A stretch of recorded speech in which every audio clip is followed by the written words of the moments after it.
Por las palabras del Santo Evangelio, sean perdonados nuestros pecados.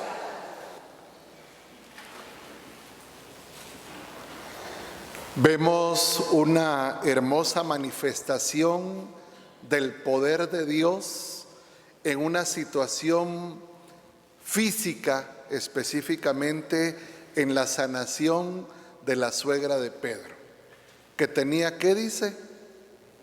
Que tenía fiebre. ¿La fiebre es una enfermedad? ¿La fiebre es una enfermedad?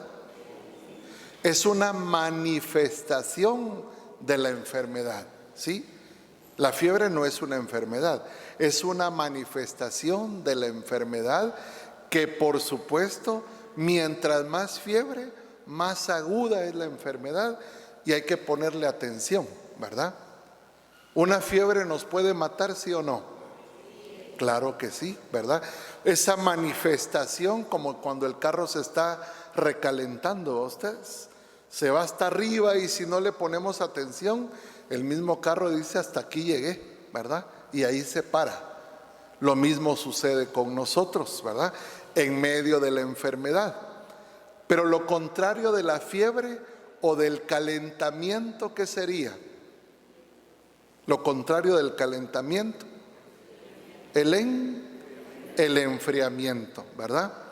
Dentro de lo espiritual en nosotros, no hablamos de la fiebre, hablamos del enfriamiento espiritual. Todo lo contrario, pero igual de grave, igual de grave. ¿Cómo comienza la fiebre? De repente con una calenturita, ¿verdad?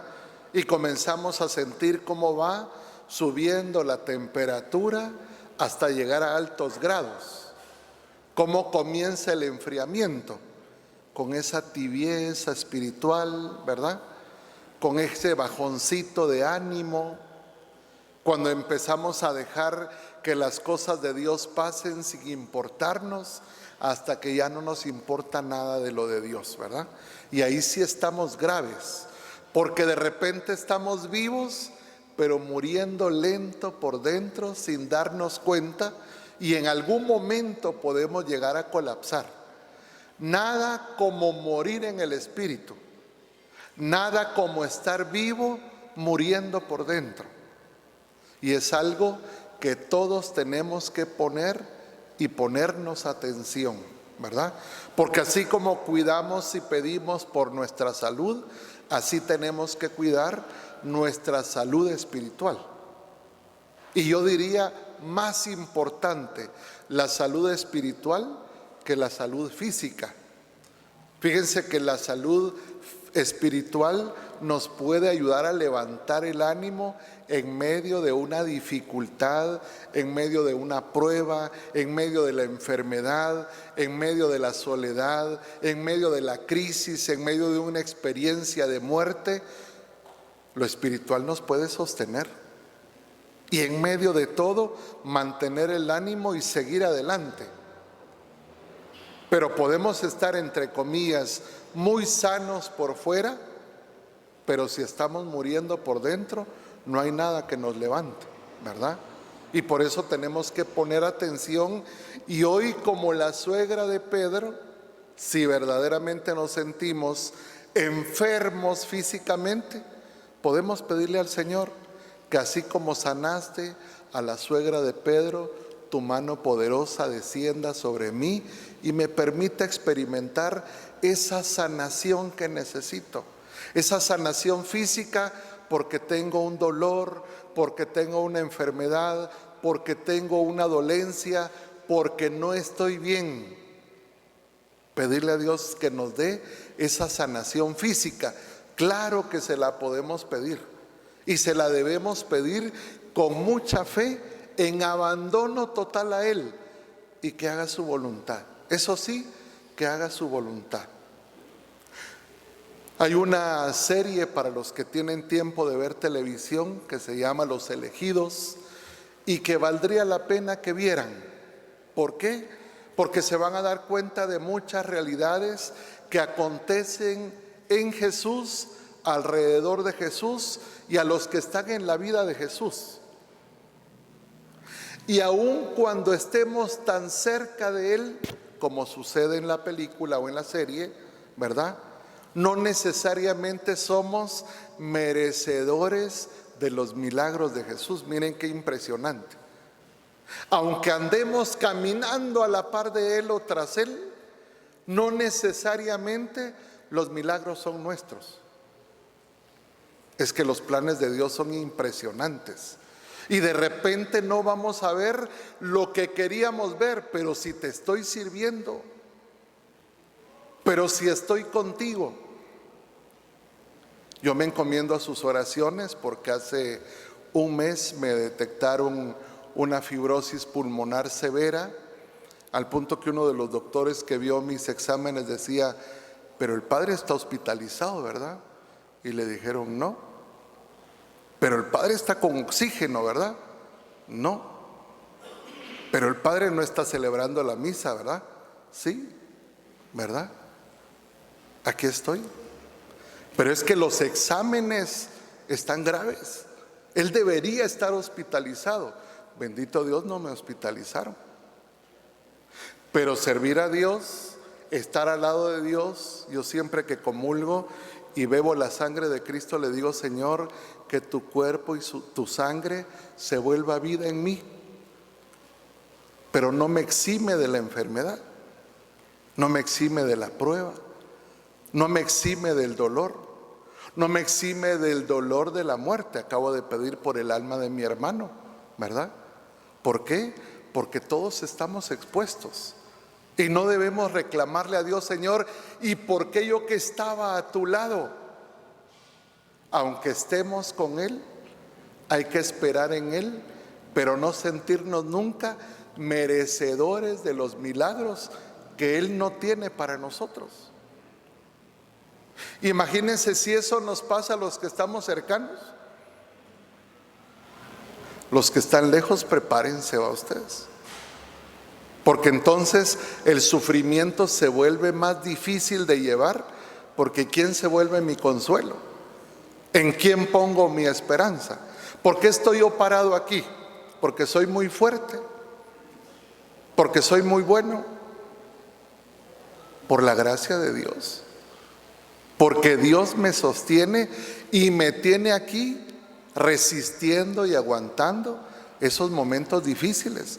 Por eso es que de repente me ven que se me va el aire o de repente hago alguna cuestión rara, pero es por eso, porque a momentos siento que ya no doy, pero ahí le doy con ganas. Pero ninguno nos sintamos merecedores de los milagros de Dios. Aprendamos a esperarlos, sí. Y como aquella mujer que estaba postrada con fiebre, pidámosle a Dios que podamos levantarnos de nuestra realidad de enfermedad. Pero esta enfermedad no me preocupa tanto. Ese dolor que tenemos no nos preocupe tanto, porque eso se pasa. Lo peor que podemos tener es el enfriamiento espiritual, que eso sí nos hace perderlo todo. Ahí sí tengan miedo. Eso es peor que un cáncer, porque incluso hay gente que vemos que ha sido sobreviviente de cáncer. Cuando nos morimos espiritualmente se acaba todo. Y de ahí vienen las experiencias de grandes depresiones y cómo levanta uno a un depresivo. Y de ahí vienen las experiencias de suicidio, porque se perdieron de Dios, de la esencia de Dios. Ahora, ¿podemos desanimarnos? Claro que podemos experimentarlo. Hace como 2 semanas me pasó algo y miren, me sentía de verdad desanimado. Incluso vine a celebrar la misa y saqué todas las fuerzas que pude, pero por dentro me sentía desanimado. Y yo dije: hoy sí entiendo lo que es el desánimo, porque no es una tristeza, porque no es que estás de bajón, es algo que te tiene comprimida el alma y que tú sientes que no levantas. Lo de Dios no te dice gran cosa. ¿Y por qué se llama desánimo? Porque es problema del alma. Nadie te puede levantar ni curar si no es en la presencia de Dios y con su fuerza con la que podemos levantar el ánimo. Bendito Dios, me duró un par de días, 3 días lo más, 2 días y medio. Pero es duro y puede llegar a pasarnos a cualquiera. Lo que sí no se vale es quedarnos desanimados. Porque cuando peor nos sentimos y en medio del desánimo, el único enchufe que nos puede devolver la vida es conectar con Dios. Conectar con Dios. Recuperar la vida en Él. Hoy, como la suegra de Pedro, pidámosle al Señor que nos ayude a superar esas enfermedades que nos tienen sometidos, pero más que nos ayude a identificar esos momentos de tibieza. Bueno, cuando estamos fríos, lo sentimos. El problema es la tibieza espiritual. ¿Por qué? Porque ahí vamos. Y se acuerdan ustedes que la palabra misma dice, o fríos o calientes, pero tibios, qué feo, ¿ah? Pero tibios los vomitaré, ¿verdad? La tibieza espiritual nos hace ir ahí. Y creemos que ahí vamos. Ni nos comprometemos, ni hacemos más, ni nada. Ahí vamos. Que sea lo que Dios quiera, decimos. La tibieza espiritual nos puede estar carcomiendo y cuando menos sintamos, estamos muertos. Muertos en vida. Y como digo yo siempre, lo peor es morir sin morir. Morir sin morir. Se muriera uno, bendito sea Dios, se acabó. Pero vivir sin morir y morir sin morir es lo peor que nos puede pasar. Identifiquen cómo están por dentro. Identifique cómo está su espiritualidad y su espíritu delante de Dios. Cómo está su fervor, su devoción, su entrega, su caridad, su amor. ¿A qué se levantó la suegra de Pedro?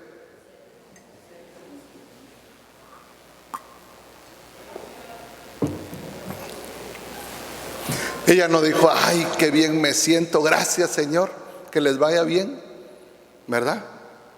¿Para qué se levantó? Para servir. ¿Cuántos milagros no ha hecho el Señor en nuestra vida? ¿Estamos sirviéndole? ¿Estamos correspondiéndole a sus milagros? Alguien de nuestros servidores decía, yo sirvo al Señor por la gratitud que tengo por todo lo que ha hecho por mí. Si por algo sirvo, es por gratitud. Esa debería ser la actitud. Y la gratitud denota las acciones concretas. No se puso a adorar al Señor y se hincó y le hacía, no. Se puso a servir. Se puso a darles de comer. Se puso a ver la necesidad. ¿Cómo debemos agradecerle a Dios? Con actos concretos. No con la rezadera, sino con actos concretos. Que es muy bueno rezar, que es muy bueno ir a misa, que es muy bueno los ejercicios de piedad que hacemos, pero si no van unidos a las obras, de nada sirven. Dirá Santiago que una fe sin obras es una fe muerta. Si el agradecimiento a Dios no nos lleva a la acción, no estamos en lo correcto. No vamos por el camino correcto. Por eso acuérdense cuando el Señor dice, vengan benditos de mi Padre, porque todos los miércoles iban a misa, no les van a decir. Vengan benditos de mi Padre, porque rezaban el rosario, no les van a decir. Vengan benditos de mi Padre, porque cargaban en todas las procesiones, no les van a decir. Vengan benditos de mi Padre, porque tuve hambre y me dieron de comer, porque tuve sed y me dieron de beber, porque estuve desnudo y me vistieron, porque me vieron en necesidad y me asistieron. Ahí sí vengan benditos de mi Padre. Lo demás nos va a complementar, pero la verdadera gratitud se demuestra con acciones concretas que demuestren que estamos agradecidos con Dios y que podemos suscitar en la vida de otros un gran milagro. El otro día decíamos con alguien, es que esos 20 quetzales que compartimos como una ofrenda especial, para nosotros puede ser insignificante, pero para algunos puede ser la vida, para algunos puede ser todo su tesoro, cada quien de acuerdo a su necesidad. Y nada nos cuesta hacer feliz al otro desde lo que podemos y con todo lo que tenemos. Y nadie es tan pobre que no pueda dar, ni tan rico que no pueda necesitar. Pidámosle a Dios que nos conceda la gracia de todos los días levantarnos agradecidos, porque todos los días tenemos milagros. Entonces, que todos los días busquemos la oportunidad de servir y agradar a Dios, para que valga la pena lo que somos y lo que hacemos, y que nos despertemos a una vida nueva y que dejemos la tibieza espiritual para arder en gracia para todas las cosas que Dios tiene para nosotros y espera de nosotros. Gloria al Padre, al Hijo y al Espíritu Santo. Pongámonos de pie.